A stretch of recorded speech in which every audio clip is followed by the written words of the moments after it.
Bo, bo, bo. Yeah, Mandela, Just sitting here with my bad boy food, yeah? I'm going to give it a taste test. Even though it don't need no taste test, but I'm going to give it a taste test anyway, because that's what I always do with my food when I make these videos. So, just a little bit of pineapple, a little bit of rice. Now, pineapple's always my favorite fruit, so that's a bit of a cheat. Let's have something else. Let's have a little bit of tomato, a little bit of that strange mushroom, and let's have a little tiny little bit of fish.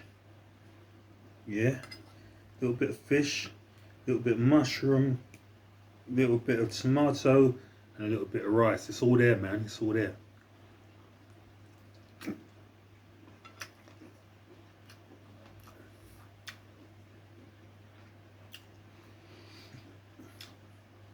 Oja. Oja. Food is the bad boy. The bad boy. And you know that this plate here is under £1, right? So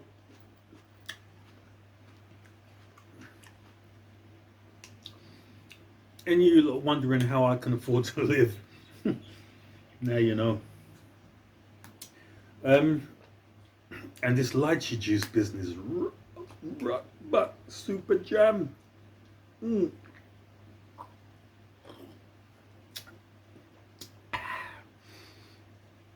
They must put sugar in that. The lychee is so pronounced. I don't know if Jaja makes his fruits that pronounced. Do you know what I mean? They must put a little bit of sugar in there. I can't believe they don't. But still.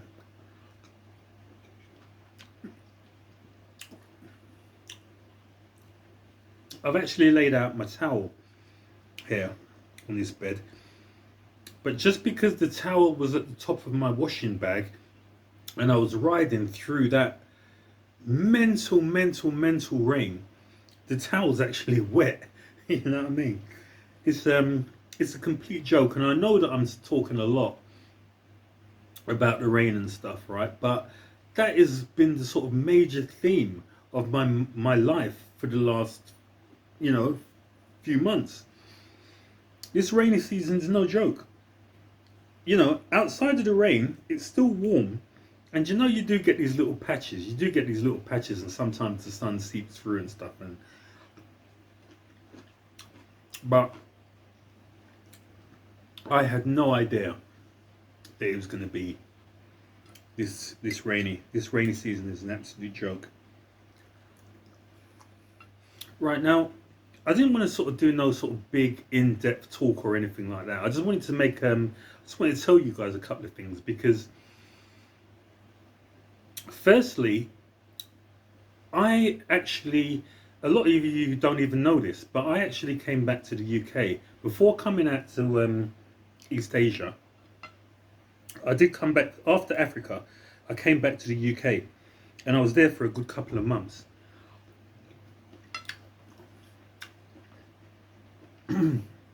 It was around sort of Christmas time. I hope you guys don't mind me eating whilst I'm talking, right? Because my mum used to always say, eat the food when it's hot. Yeah, so my mum's right about everything. So food's hot right now, so I've got to eat it while I'm talking to you. I'm not going to let it go cold. Yeah, so like I say, I came back to the UK over the Christmas period and over the New Year period, and I think it was mid-January that I actually left the UK. But I just want to point that out, because there's a number of you out there who, when I was in Africa, you didn't receive no videos, you didn't get no communication from me, and then all of a sudden you just started to get videos and stuff. That's because I came back to the UK. When I was in Africa, I lost my phone, or my phone fucked up or something like that, and I lost all my numbers. So when I went back to the UK, You know, my brother and, you know, people I might have bumped into in the street, they started to give me numbers and stuff. So then I started to send stuff again. So if you're one of these people that all of a sudden just started to receive stuff from me, now you know why, right? It's because I lost your number, and um, I managed to get it back again when I went to the UK. Yeah, so I actually spent the Christmas. I actually spent the Christmas in a homeless place, and I actually had Christmas dinner with a bunch of homeless people. In A friend of mine's got a shop, and what he does at Christmas time, he gives out food. And a friend of mine told me he was going to be, a different friend of mine told me he was going to be working there. So I went down there initially with the idea that I was going to maybe help him out, maybe give out some of the food and stuff. But when I got there, he wasn't there. And nobody else, none of the staff there really knew me. I know the owner of the shop, but I don't know all his staff and everything. So, you know, I was just there. I didn't have anything to do. So they just said, I don't know if they assumed I was homeless or whatever. I wasn't looking the best. But they just said, do you want some food? So I was like, okay, yeah. I mean, they just gave me some food. And I just sat down at a table with some homeless people. And it was great. It was lovely, you know. I mean, it was as good a Christmas as any other that I've had, you know what I mean? Because Christmas is bullshit, as you all know, as you should know by now. So the actual event itself didn't mean anything to me. And I remember I took a bottle of rum. I took a bottle of Ray and Nephew with me, and I had some Coke stuff. And you know, I just asked the brothers around the table, you know, do you drink? Yes, obviously. You know what I mean? We're in a homeless place.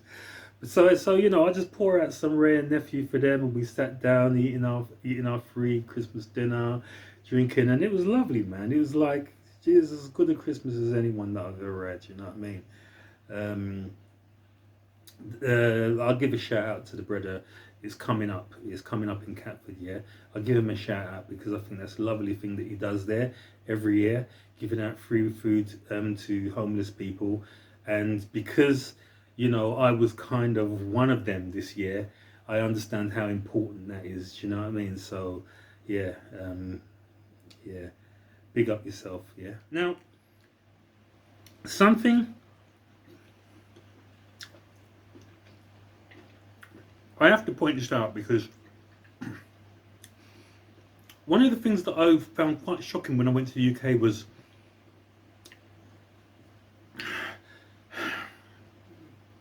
listen, I don't want to get in, I don't want to go into all this sort of like conspiracy nonsense, and I don't want to get into any kind of discussion about anything like that. I'll do that another day, right? This is just a very brief video. I haven't spoken to you guys for months because I haven't had any inspiration to make any videos since I've been here. This is Africa. My relationship with this place is not, you know, certain shit was effortless when I was in Africa because it was me and Jaja was working through me in Africa. Let me tell you something. Some of the experiences that I had there, some of the things that happened, are truly, truly amazing. And that experience is never going to be able to be replicated. You know, I can't put it into words how amazing Africa was in certain ways. Um, this place, it's weird because although this is a modern city, I actually feel more isolated here than I did in Africa. There's so much that I would like to tell you about the people here and the culture. And, you know, since the awakening, you know, people, higher dimensional people and people who were awakened at that time see the world in a different way. I'm one of those people, right? And if I'd done an honest assessment, I don't want to do a completely honest assessment of this place right now because I just don't want to go there. I just don't want to. I don't have anything negative to say about Thailand or Chiang Mai, really. You know, there's no negatives, but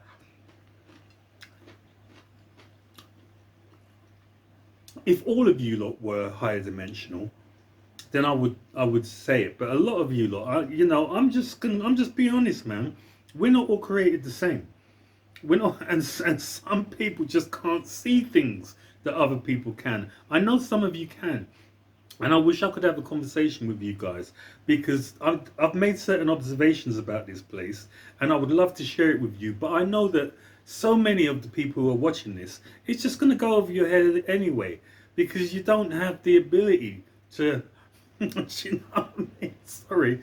So there's no point. I'm not going to give a critique of this place, but um, all I can say is that I've been quite isolated here.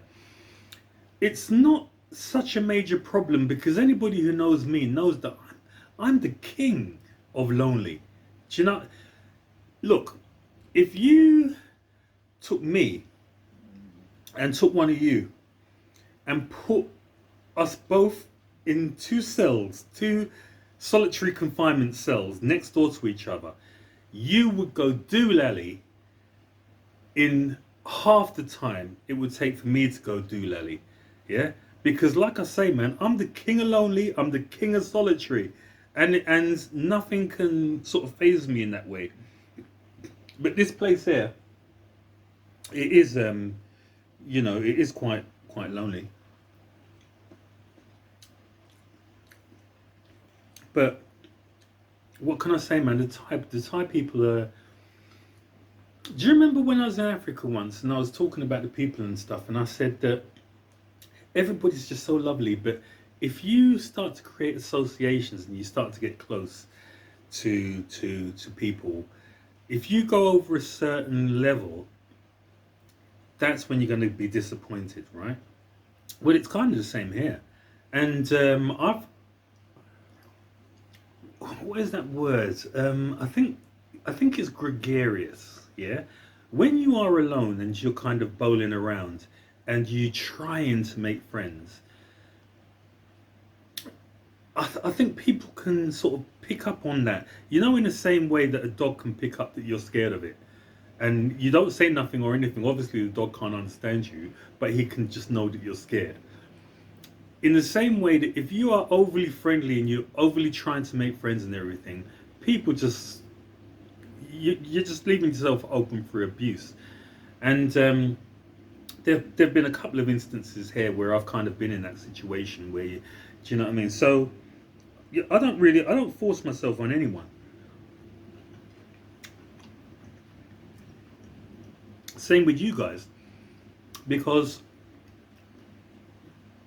one of the things that I noticed when I came back to the UK over those couple of months, I was getting blanked left, right, and centre. I've been away for 2.5, nearly 3 years.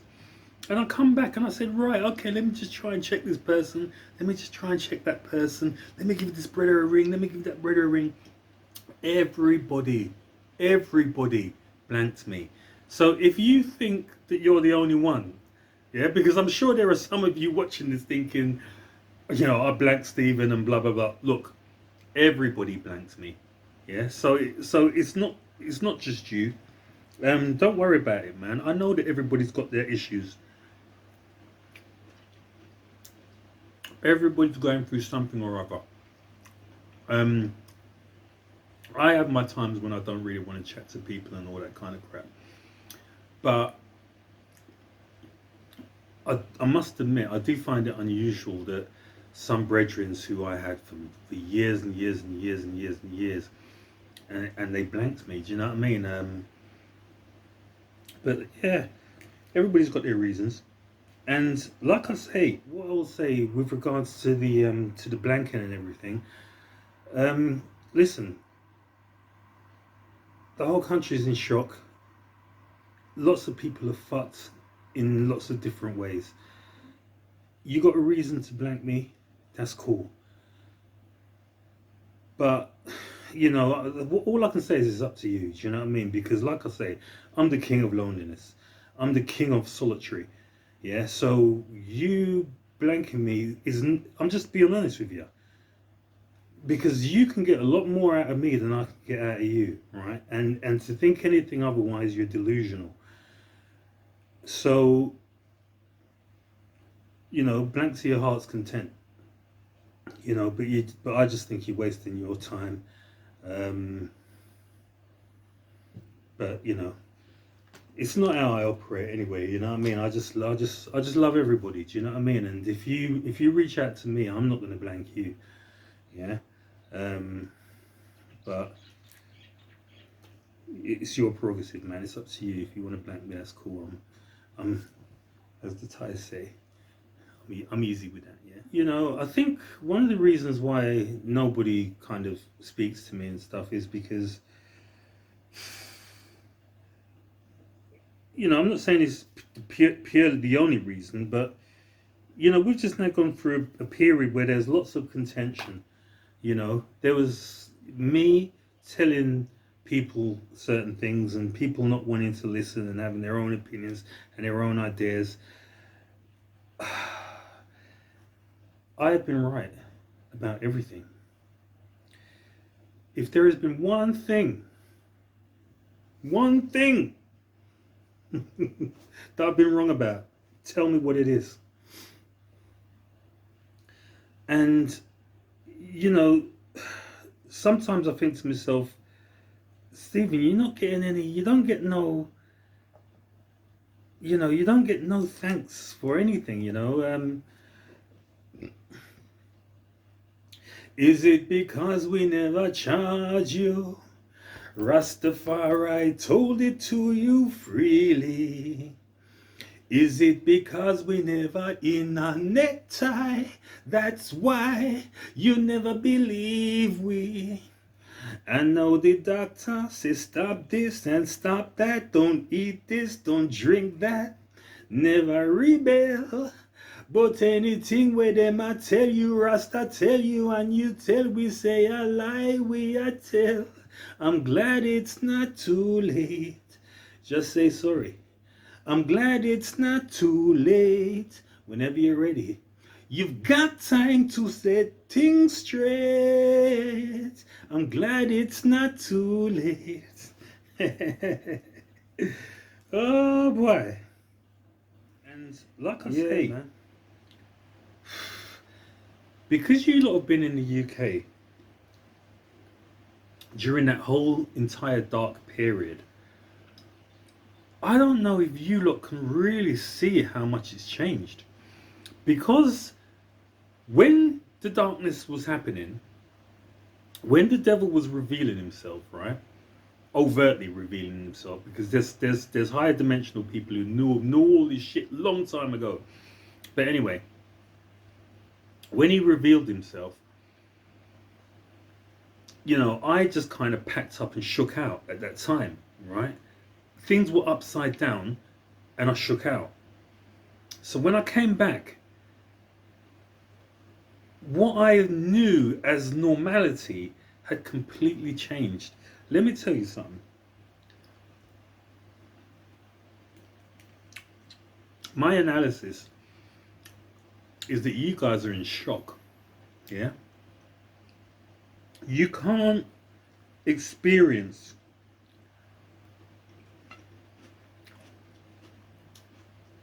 the things that you lot experienced and not be in shock. It was winter, I'll give you that. And my brother was saying, oh, it's because it's winter. That's one of the reasons why things are so dreary and depressing here. But look, I've lived through many, many winters before. I know the difference between winter and the difference between a society that's in shock. Do you know what I mean? You guys were in shock. It's probably summertime now. I don't know if things have changed or whatever, but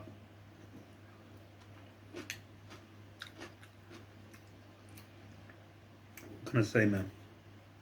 Things went right.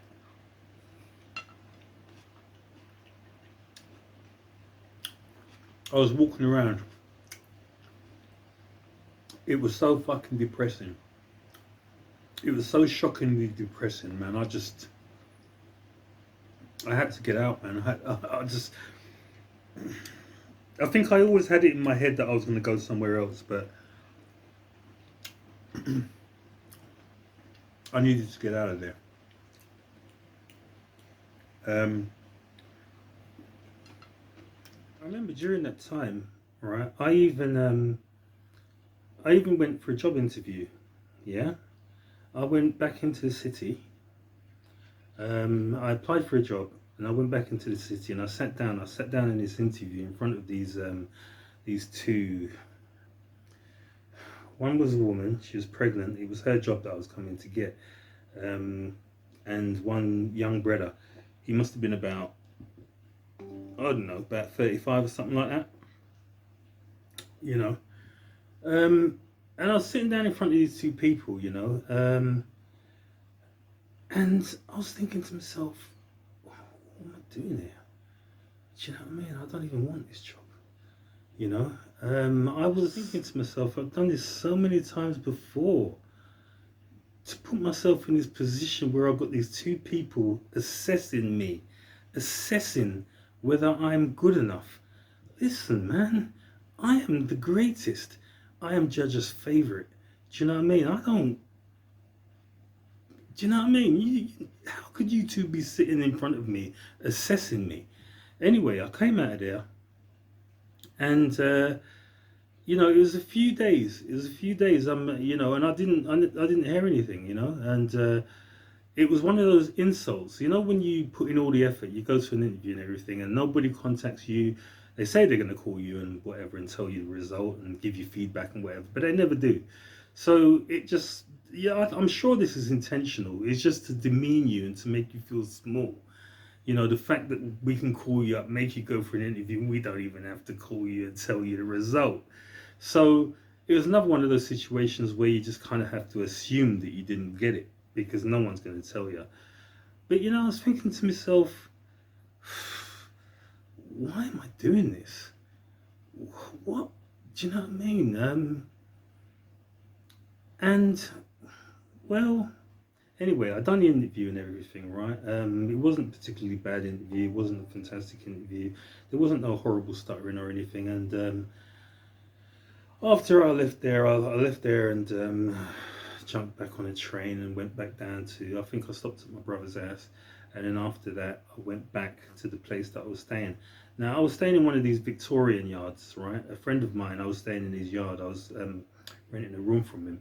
But he's got one of those Victorian yards, and at the bottom of the yard is kind of sort of underground, where the servants used to live back in the day. So I had a room downstairs, and I just returned from this interview, right, and I was thinking to myself, what, Steve, man. And then all of a sudden, it's like a weird thing. I kind of looked up, and these two big, massive hands, two huge hands, right, just kind of came through the roof. Now this is a true story, right? Don't think I'm making this up. Two massive hands just kind of came through the roof of the room that I was in, and one of the hands kind of held me by my jaw like this, right? And the other hand made itself into a fist and boxed me right in my jaw, right there in my jaw. Now, the box was so hard, right? Blood started to pour out of my nose, right? There was eye water instantly, but blood was pouring out of my nose. Two of my teeth came out, right? Spat both of them on the floor, but there was blood coming out of my mouth, my nose, big bruise down one side of my face, and I looked up and I said, "Thank you, Jojo." And then the next day I went out and I bought my ticket and I came to Asia. And that's where I am now. True story. I keep telling you guys that the beast isn't going to succeed, right? And that's true. But I can't tell you a timeline. I don't know how it's going to go. I don't know if things are going to get worse before they get better. Something tells me that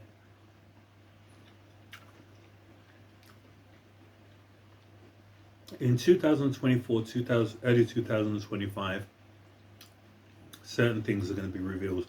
But I don't think that everyone's going to see it. Because really high level people should know that they're already free. You know, one of the things that I've been doing in my isolation, one of the things I've been doing is thinking about sovereignty and living in your sovereignty. I think that's going to be the path out of all this, you know. And I've told one or two of you that you need to start doing this. Shouldn't be paying tax. All tax is voluntary. What are you talking about, Steve? You're going to get us into trouble. Listen, you're going to have to take time. You're going to have to research it. You're going to have to look into it. I spent goodness knows how long I'd done a law degree, yeah?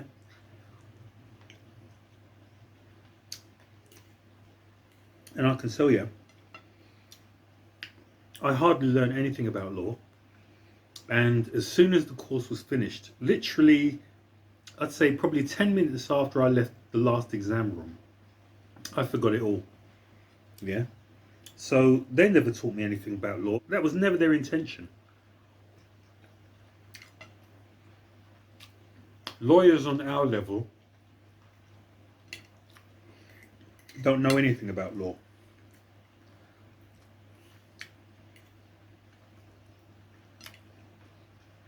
But one of the things that I've been trying to do since I've been here is something to teach myself about law.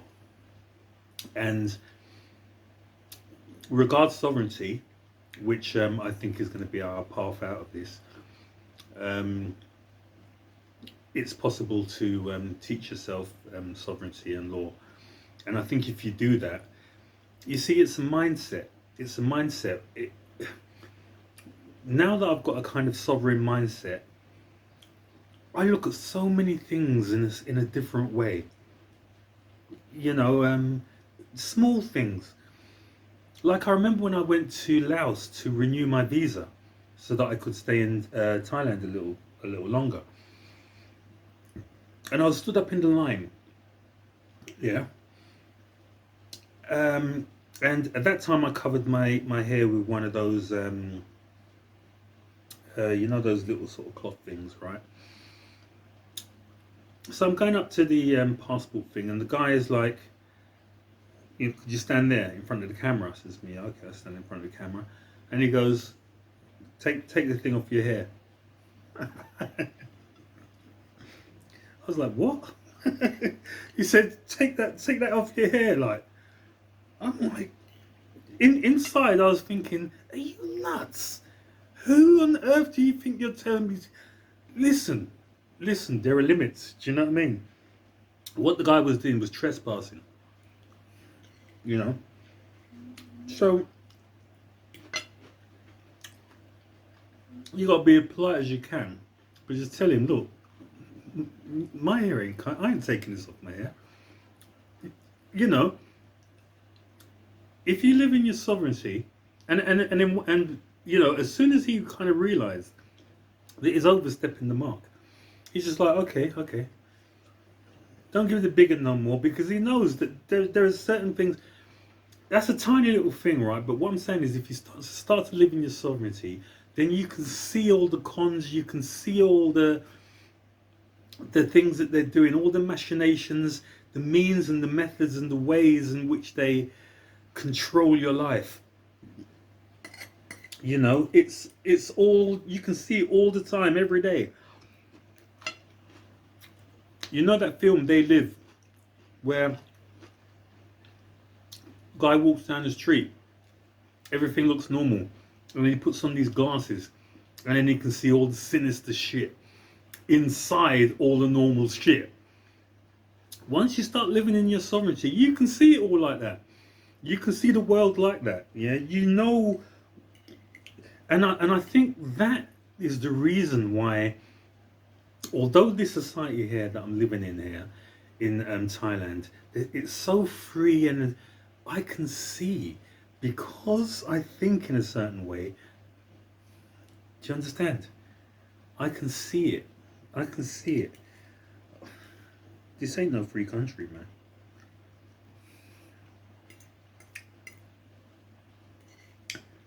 I don't know.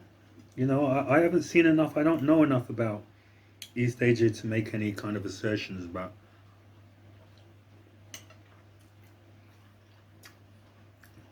From what I can see,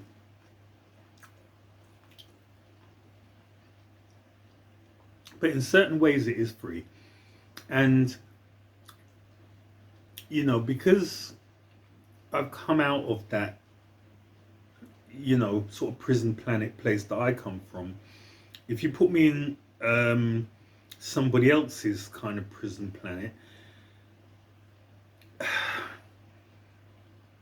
the restrictive things, you kind of calculate them, and outside of them there are no restrictions, so you do feel free. I feel really free out here in the world, you know um certain things with regard to sovereignty, that I would be looking to exercise in the UK, I wouldn't be looking to exercise here. you know like, I was riding my moped, and one of their cons, they got a con over here where, they let us foreigners, they let us sort of hire mopeds and everything, and they let us ride around. Anyway, they pulled me over, and it's a known con. They do it to everybody. What it is that you need a certain kind of international license to be able to ride on the roads. They know nobody's got one. They know that, if you go to the hire place, they don't tell you nothing. Oh, you want to hire a bike? Yeah, go on, take it. Give me your passport and blah blah blah. Give me a little deposit and blah blah blah. You can take it. So everybody knows that, but the police set up certain little checkpoints. It's just like a revenue gathering exercise, you know. Now I know that shit is going on, but because I'm away, I waiver my sovereignty. If that was in the UK and somebody tried that shit, no. Mm-mm. Yeah, so it's been 7 months that I've been here now. I initially came on a tourist visa, one of those pre um, application ones. You know, the ones you do online. It's like an E one, right? So I think I got 60 days. So 60 days, and what you can do is after the first 60 days, you can go to the immigration over here, pay a small fee, and then you can get that extended. Now I've done that twice, and I also extended the final one by a month. So I've been here a good 7 months now. So if I wanted to if I wanted to remain here, what I'd have to do is I'd have to fly out the country and then fly back in, and then I can kind of start again from scratch. But I don't think I'm going to do that. I think because of the kind of isolation that I've kind of gone through here, and like I say, it's lovely. I love this place. I love the food. I love the people. It's a tropical environment, so I can get my fruits and stuff, and you know, that's how I managed to kind of keep my weight down. Because I remember when I was in Africa, because the food in Africa, the food in Tanzania is just nah, not saying anything, right? But and I knew, because I had it in my mind that I was going to be going to East Asia, and I knew that if I came somewhere like Thailand, it's going to be a problem, and I thought I was going to blow it out into a balloon. But the reason why that hasn't happened is because, like I say, this is a tropical environment, so you get lots of good fruits. You know, I eat watermelon, um, dragon fruit, uh, You know, they do apples here, guava. What's that hard one? Um, you know, various type of melons and stuff. So I like to try to get my carbohydrate from the fruits and stuff. So in the mornings, I would just like chop up some fruits and stuff and have a plate of fruit, and I would also have like a 3 egg omelette. But in that omelette, I would put mushrooms, you know, onions, peppers, capsicum pepper, garlic, you know, little things like that. So I got a nice little protein lick with my fruit lick, you know. So if I have that in the morning, you know, that kind of keeps me going type thing, you know. So, you know, that's going to be hard for me to, I'm going to miss that because the time that I've been here, like I said, it's time to move on. And the options that I'm considering are Vietnam and Cambodia. And I've heard that certainly Cambodia, the food is nowhere near like it is in Thailand. Over there, you've got to be careful of things like street food. I mean, I can eat street food till the cows come home over here. You know, the food over here is like, you ain't getting no food poisoning or nothing. You know, these people know what they're doing. Yeah. But I heard that in Cambodia, you got to be careful. One of these Thai people even told me that they eat rats over there. You know what I mean? I don't know if that's true, but so yeah, either Cambodia or Vietnam. I don't know. We'll see how it goes. We'll see which one it is. So my food here is coming to an end. Absolutely delightful. Mmm. Very, very good. Thank you for joining me eating that. And this lychee juice, this sweet lychee juice.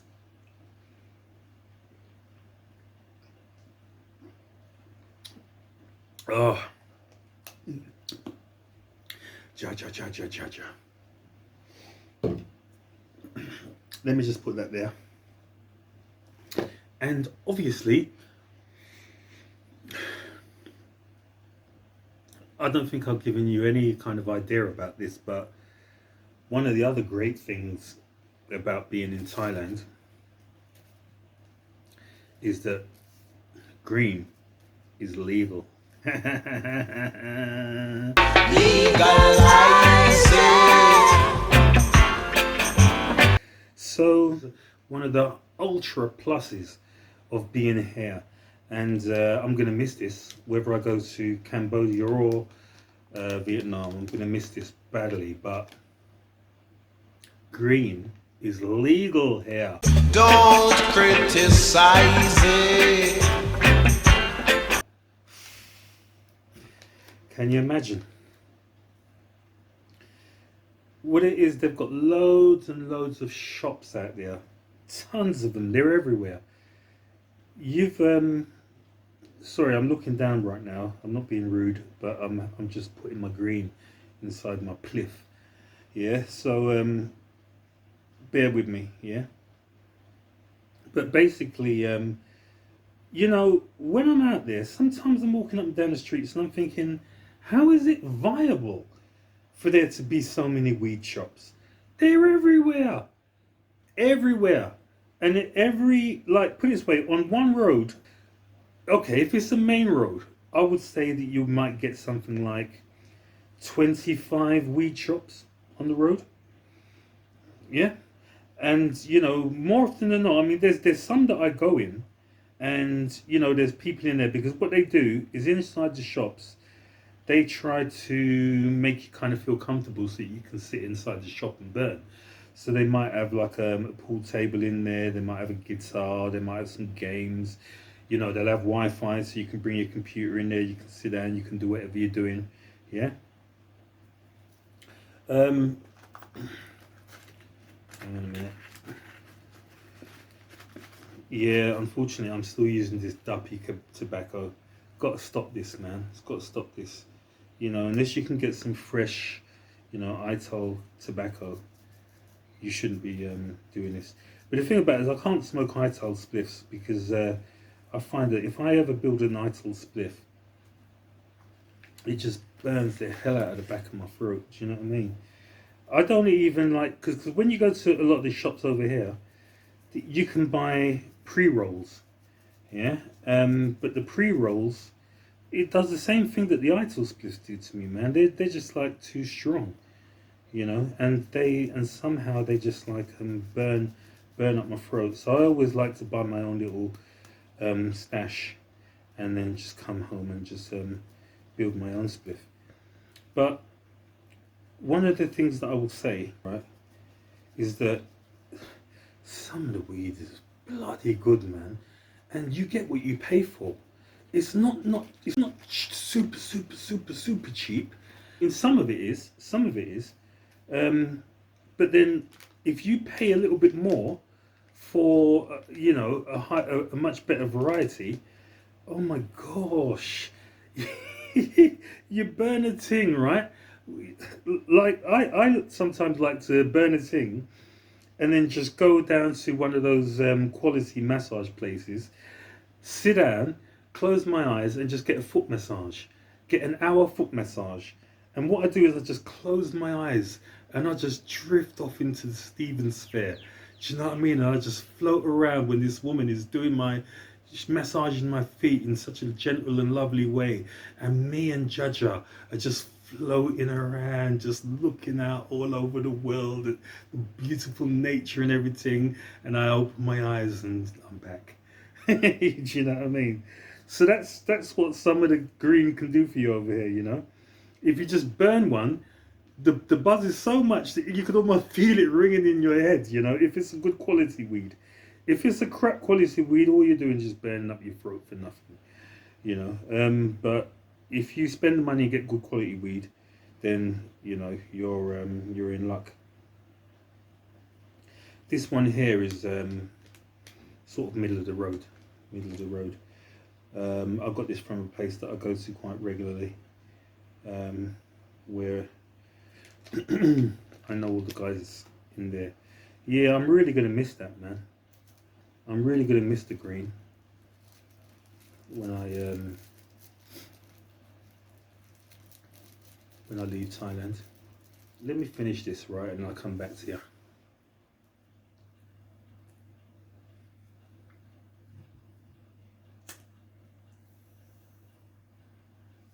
Anyway, I just wanted to check in and say hello. Do you know what I mean? Because I haven't spoken to you for so long, and I know how worried about me you lot are. You know, because you lot show your concern every day. All the messages that I get, oh my gosh, I'm inundated with the amount of concern that you lot have shown for me. But it's all good. All right then, I'm going to love you and you leave you. Yeah. Okay, take it easy, right?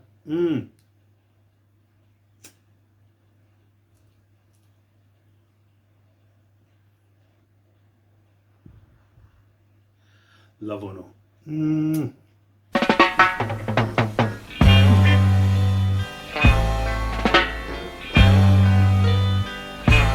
Legalize it. Don't criticize it. Legalize it, yeah. And I will advertise it. Some call it tampy. Some call it the weed. Some call it marijuana. Yeah. Some of them call it ganja. Never mind, got to legalize it. And don't criticize it.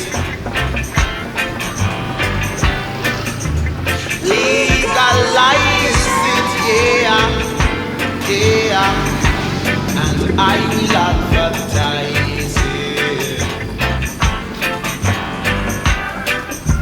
Singers smoking and players of instrument too.